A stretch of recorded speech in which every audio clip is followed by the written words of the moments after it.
फूल चाहे कितनी ऊंची टहनी पर लगा हो, खिलता तभी है जब जमीन से जुड़ा हो। तो दोस्तों, स्वागत है हमारे स्टोरी ऑफ अंकित चैनल में। आज की कहानी बहुत ही दिलचस्प है जो आपके मन को प्रेरित करेगा। तो चलते हैं अपनी कहानी की ओर बिना टाइम पास किए।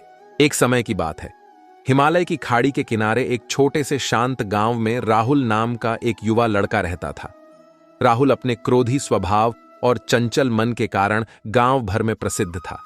उसका मन हर समय विचारों से भरा रहता था। सोचो कि उसके विचारों के तूफान ने उसके मन को एकदम बेचैन कर दिया था। उसके जीवन से शांति मानो गायब हो गई थी और वह हमेशा अपने ही ख्यालों में खोया रहता था और तनावपूर्ण जीवन जी रहा था। उनके अशांत मन और क्रोध के कारण उनके अपने परिवार के सदस्यों और गांव वालों से भी संबंध अच्छे नहीं थे, जिससे वह और भी अधिक अकेला और अपमानित महसूस करने लगा। वह और भी अधिक मानसिक तनाव की स्थिति में चला जाता है। एक समय की बात है, राहुल अपने गांव की गलियों में घूम रहा था। तभी उनकी मुलाकात एक बौद्ध भिक्षु से हुई जो एक पेड़ की छाया के नीचे ध्यान में बैठे थे। बौद्ध भिक्षु के चेहरे से निर्मल शांति की आभा झलक रही थी।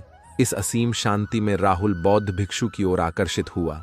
जब राहुल बौद्ध भिक्षु के करीब आया तो उसे अपने आसपास एक सकारात्मक ऊर्जा का एहसास हुआ। भरत को एहसास हुआ कि इस असीम शांति और सकारात्मक ऊर्जा का स्रोत कहीं न कहीं इस बौद्ध भिक्षु के भीतर ही है। इसलिए वह वहीं बैठकर उसकी आंखें खुलने का इंतजार करने लगा। थोड़ी देर बाद जब बौद्ध भिक्षु की आंख खुली तो उसने एक युवा लड़के को अपने सामने बैठा पाया जो बहुत तनावग्रस्त और नकारात्मक भावनाओं से भरा हुआ लग रहा था। राहुल ने बौद्ध भिक्षु की ओर उदार भाव से देखा और बहुत विनम्रता से कहा, मालिक, मेरा मन बहुत अशांत है और मेरे मन के विचार मुझे खाए जा रहे हैं। मुझे एक पल के लिए भी शांति महसूस नहीं होती। क्या आप मुझे सिखा सकते हैं कि मैं अपने अशांत मन को कैसे शांत करूं? बौद्ध भिक्षु ने राहुल की पीड़ा को समझते हुए करुण दृष्टि से देखा और कहा, मेरे प्यारे बच्चे, मैं तुम्हें एक कहानी सुनाना चाहता हूं। इस कहानी में मानसिक शांति और खुशी के रहस्य छिपे हैं। क्या आप कहानी सुनना चाहेंगे? राहुल ने हाँ में सिर हिलाया और पूरी एकाग्रता से कहानी सुनने को तैयार हो गया। उनके अंदर जिज्ञासा चरम पर थी। वो कहानी सुनने को बेताब था। बहुत समय पहले की बात है, एक नगर में शक्ति नाम का एक आदमी रहता था। शक्ति बेहद महत्वाकांक्षी व्यक्ति थे और उन्हें हर काम में लोगों से मदद की जरूरत पड़ती थी। यदि उसे किसी से असफलता और बुराई सुनने को मिलती थी तो वह गहरी चिंता और तनाव में चला जाता था। उनका मानना था कि सफलता और भौतिक शक्तियां वांछित खुशी देंगी, लेकिन वह जितना सफलता और प्रशंसा के पीछे भागता था उतना ही मानसिक तनाव में डूबता जाता था। लेकिन अचानक शक्ति का सामना उस समय के मशहूर बौद्ध भिक्षु से हो गया जिसका नाम महाकौशल था। महाकौशल अपने शिष्यों को ध्यान की शिक्षा देते थे और वह स्वयं एक बहुत ही ध्यानमग्न और प्रबुद्ध व्यक्ति थे। महाकौशल की अद्भुत एकाग्रता से प्रभावित शक्ति ने उनसे अपने भटकते मन को शांत करने का उपाय जानना चाहा। शक्ति ने कहा कि मेहनत में हमेशा सफलता के पीछे भागता हूं और लगातार अधिक हासिल करने की कोशिश करते हूं, फिर भी मुझे कोई क्षणिक संतुष्टि या आत्मसंतुष्टि नहीं मिलती। इस निरंतर बेचैनी के बीच मैं शांति कैसे पा सकता हूं? बौद्ध भिक्षु ने करुण दृष्टि से उसकी ओर देखा और उत्तर दिया, आपका मन एक अशांत नदी की तरह है जो हमेशा बहती रहती है। आप कभी भी शांत नहीं रह सकते। इसलिए इस अशांत मन को शांत करने के लिए आपको अपने विचारों को बिना किसी रुकावट के जाने देने की कला सीखनी होगी। शक्ति को आश्चर्य हुआ और उसने पूछा कि मैं अपने विचारों को कैसे जाने दूं? आखिर मैं भी तो अपनी इच्छाओं और महत्वाकांक्षाओं से बंधा हुआ हूं। यह सुनकर बौद्ध भिक्षु मुस्कुरा दिए। बौद्ध भिक्षु कहा, कल्पना करें कि आपके हाथ में पानी का एक गिलास है। अब आप इसे जितनी देर तक पकड़कर रखेंगे यह उतना ही भारी होता जाएगा और अगर आप इसे काफी देर तक पकड़े रहेंगे तो आपके हाथ में दर्द होने लगेगा। लेकिन अगर आप उस पकड़ को ढीला कर दें और छोड़ दें तो आपका बोझ खत्म हो जाएगा। राहुल ने पूरी कहानी और उसका संदेश ध्यानपूर्वक सुना।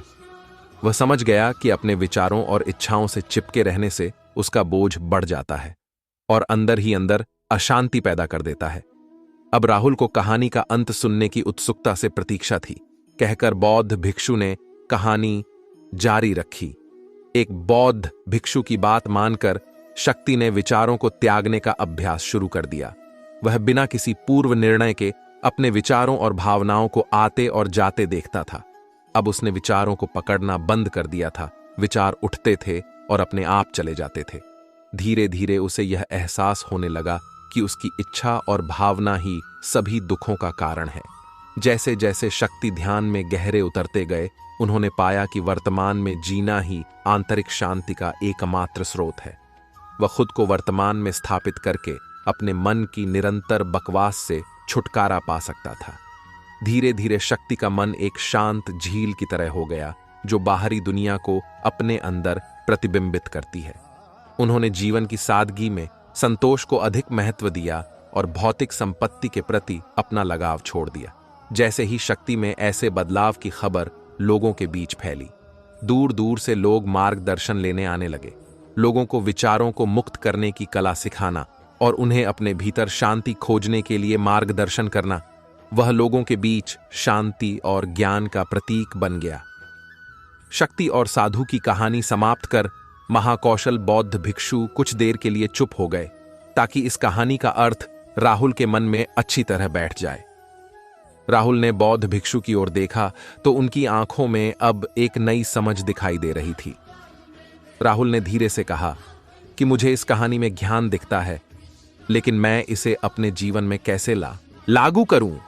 राहुल के इस सवाल पर बौद्ध भिक्षु गर्मजोशी से मुस्कुराते हैं और फिर कहा कि अशांत मन को शांत करने का अभ्यास आत्म जागरूकता से शुरू होता है। अपने भीतर उठने वाले विचारों का निरीक्षण करने के लिए प्रतिदिन कुछ समय निकालें।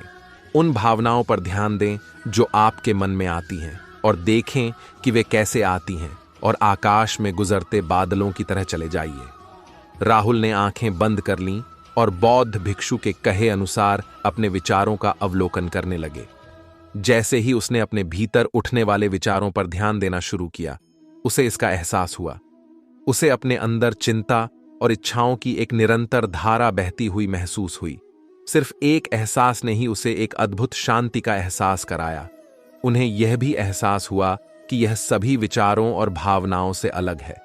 बौद्ध भिक्षु ने आगे कहा कि जैसे शक्ति ने खुद को सभी मोह माया से अलग कर लिया था, वैसे ही अपने मन को अशांतकारी विचारों और भावनाओं से मुक्त करने का अभ्यास विकसित करो।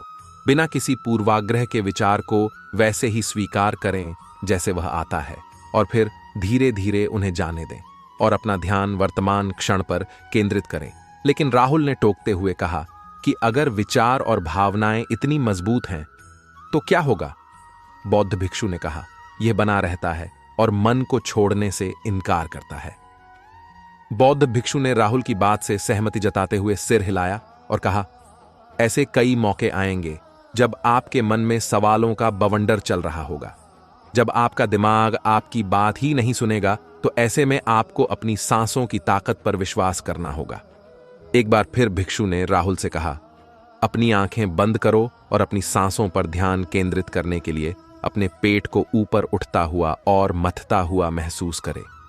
बौद्ध भिक्षु ने बताया कि जब भी आपका मन अशांत हो तो तुरंत अपनी सांसों पर लौट आएं। सांस की वाद्य गति आपको तुरंत वर्तमान के चरणों में वापस खींच लेगी और आपको शांति का अनुभव कराएंगी। एक बौद्ध भिक्षु के निर्देशानुसार आने और जाने वाली सांसों पर ध्यान केंद्रित करने का प्रयास करें। इस छोटे से व्यायाम से उन्हें मानसिक शांति का अनुभव हुआ। उसे याद आया कि उसकी सांसें हमेशा उसके साथ थीं, जो उसे वर्तमान क्षण की याद दिलाती थी, आराम और शांति लाती है। राहुल के इस विकास को देखकर बौद्ध भिक्षु मंद मंद मुस्कुराए और बोले, मेरे प्रिय, बेचैन मन को शांत करना एक ऐसा अभ्यास है जिसमें बहुत प्रयास और दृढ़ इच्छा शक्ति की आवश्यकता होती है, क्योंकि लगातार व्यायाम से मांसपेशियां मजबूत होती हैं। उसी तरह नियमित अभ्यास से मन भी शांत होता है। स्वीकृति में सिर हिलाते हुए इस बौद्ध भिक्षु को धन्यवाद देते हुए उन्होंने वादा किया कि आज से वह अपने अशांत मन को शांत कर सकेंगे और अपनी गैर शक्तियों को मुक्त कर सकेंगे। बौद्ध भिक्षु ने राहुल के कंधे पर हाथ रखकर कहा, मुझे आपकी क्षमता पर बहुत भरोसा है और आपको जल्द ही आंतरिक शांति मिलेगी, लेकिन याद रखें कि यह आसान नहीं होगा। लेकिन अगर आप दृढ़ इच्छा शक्ति और खुले दिल से प्रयास करेंगे तो आप निश्चित रूप से वह शांति पा लेंगे जो आपके अंदर है। उस दिन से राहुल अपने अशांत मन को शांत करने का प्रयास करने लगा और हर दिन ध्यान करने के लिए एक अलग समय निर्धारित किया। उसने अपने मन में उठने वाले विचारों को बिना किसी रोक टोक के जाने दिया और अपनी सांसों के जरिए खुद को वर्तमान में बनाए रखने की कोशिश की। समय के साथ अभ्यास करते हुए राहुल को अपने अंदर शांति का अनुभव हुआ। जैसे जैसे समय बीतता गया, राहुल को ज्ञान और शांति का स्रोत कहा जाने लगा। जैसे जैसे समय बीतता गया, भरत को ज्ञान और शांति का स्रोत कहा जाने लगा। ग्रामीण अपने अशांत मन को शांत करने के लिए राहुल के पास आने लगे। बौद्ध भिक्षुओं के शिक्षक दूसरों की मदद करते समय आत्म जागरूकता की शक्ति साझा करते हैं। बौद्ध भिक्षु आंतरिक शांति पाने की शिक्षा देते हैं। इसके साथ ही उन्होंने अपनी सांसों पर ध्यान देने और अपने विचारों को मुक्त करने की कला भी सिखाई। ऐसे निवासियों का विकास हुआ और उन्हें मन की अमूल्य शांति मिली। बौद्ध भिक्षु की शिक्षाओं और राहुल द्वारा संचालित अभ्यास के माध्यम से विचारों को त्यागने और वर्तमान में जीने की कला दूर दूर तक फैल गई। उन्होंने कई लोगों की जिंदगी बदल दी और जैसे जैसे समय बीतता गया, उनकी जिंदगी और भी बदलती गई। राहुल का शांत प्रभाव उसके गांव की सीमाओं से परे तक फैला हुआ था। आसपास के गांवों और शहरों से लोग राहुल के परिवर्तन की कहानी सुनते थे, उनसे सलाह लेने आते हैं। मन के बोझ तले दबे लोगों के लिए राहुल आशा की किरण बन गया। राहुल की शिक्षाएं केवल ध्यान और प्रवचन तक ही सीमित नहीं थीं, बल्कि वह रोजमर्रा के काम जागरूकता के साथ करने पर ज्यादा जोर देते थे। वह लोगों को अपनी भावनाओं के प्रति जागरूक रहने की याद दिलाते थे। इस बात पर ध्यान दें कि आप दिन भर में क्या करते हैं और अपने आसपास होने वाली घटनाओं पर आप कैसे प्रतिक्रिया करते हैं। हर काम पूरी जागरूकता के साथ करें। जब आप खाएं तो प्रत्येक टुकड़े के स्वाद का आनंद लें। जब आप सूरज की रोशनी के सामने खड़े होते हैं तो उसकी गर्मी महसूस करें। लोग क्या कहते हैं उसे ध्यान से सुनें और समझें। छोटे छोटे बदलावों से लोगों के जीवन में चमत्कारिक परिवर्तन आते हैं। राहुल की शिक्षाओं से लोगों ने सीखा कि जीवन का आनंद वर्तमान में जीने में है। दोस्तों, यह कहानी का अंत है। मुझे आशा है कि आपने इस मोटिवेशनल स्टोरी से बहुत कुछ सीखा होगा। तो दोस्तों, मिलते हैं अपने अगली वीडियो में एक नए अंदाज में। तब तक के लिए धन्यवाद।